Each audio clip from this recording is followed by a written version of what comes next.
final destination, the last cup, the last cup.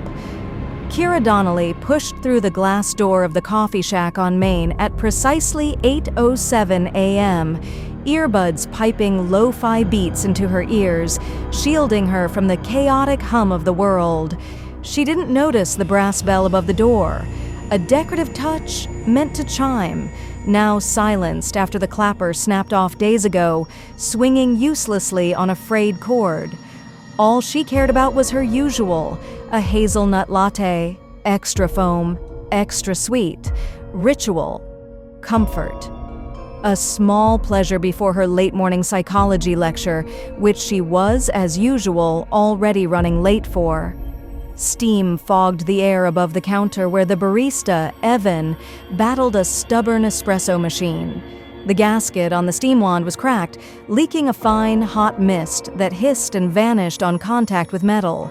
Kira barely noticed as she slid into line behind a commuter, her eyes dancing from her phone to the glass pastry case. She was immersed in routine, unaware of the sequence quietly unraveling around her. The grinder beside the espresso machine shook with every burr, tugging on an overextended extension cord dangling from an overhead outlet. Sparks fluttered now and then from the fraying connection. No one noticed.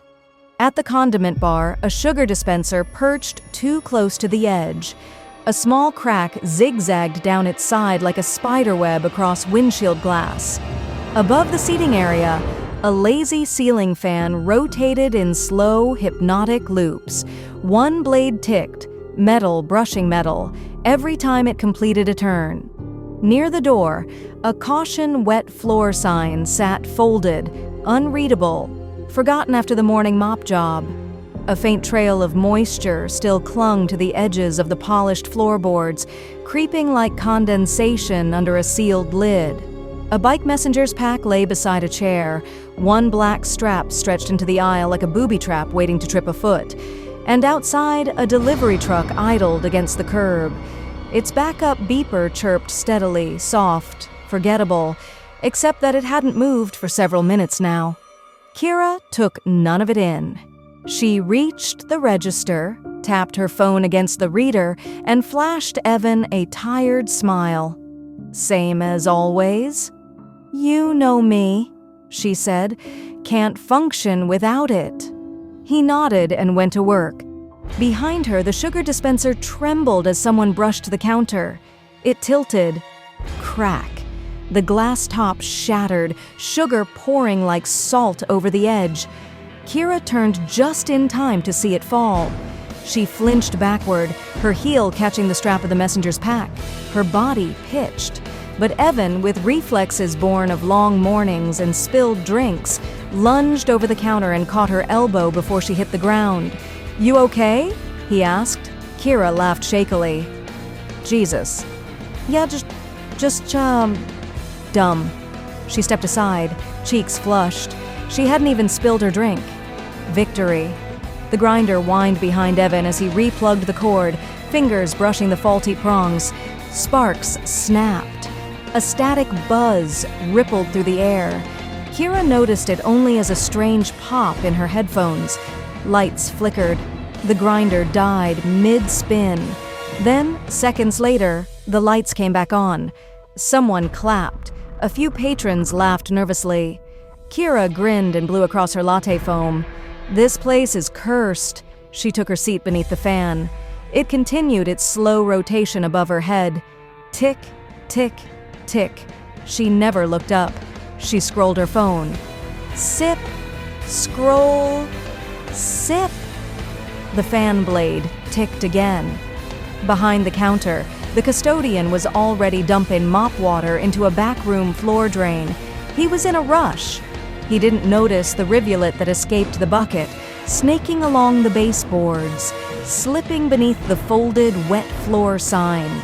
The water crept. Kira, responding to a message, stood. The sole of her left shoe kissed the thin layer of water with barely a whisper. She shifted her weight to step toward the door, just as her shoulder bumped the edge of the wall-mounted metal menu board. A screw, already loosened from days of vibration, finally gave way. The board tilted forward and knocked into a steel thermos on the edge of the pickup shelf. The thermos flew. It arced across the cafe, struck the espresso machine, and bounced upward, straight into a fragile sprinkler bulb overhead. Ping. A jet of water blasted downward. Pressurized, instant. People screamed. Steam erupted from the espresso machine as water shorted its internal wiring. Lights flickered again. The grinder snapped. Dead. Evan cursed. Someone yelled, "Kill the power!" Customers scrambled. The door flew open. Water drenched the floor in seconds. Kira bolted into the open air, laughing breathlessly. "Damn!" she gasped. "Dodged every bullet today." She stopped under the awning, pushing drenched bangs from her forehead. Her cup was still in her hand. Lukewarm. Perfect. She sipped. Then a sound behind her. A faint click, the neon cafe sign powering down. Mounted just above the doorway was a vintage steel-framed sign, Bean and Barrel, bolted to a hinged arm decades old. Water from the sprinklers had seeped into the conduit.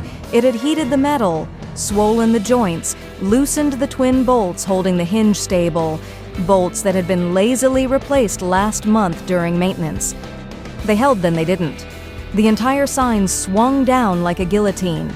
Kira turned, her smile still halfway to laughter when the 40-pound frame slammed into her collarbone, shearing through skin and vertebrae in one sickening, metallic crack. Her body folded sideways. Her cup flew from her hand. It rolled toward the gutter. From the rim, hazelnut latte and blood poured together in a swirling, spiraling stream, brown and red mingling in the morning sunlight, before disappearing through the street grate. Across the road, a city bus rumbled past. Its marquee blinked. Route 818, Riverside Loop. Passengers inside didn't look. They never saw. Behind the bar, Evan stood in the doorway, stunned, silent. Around him, the cafe emptied. Sirens would come, police tape, flashing lights. But Kira was gone before any of it arrived.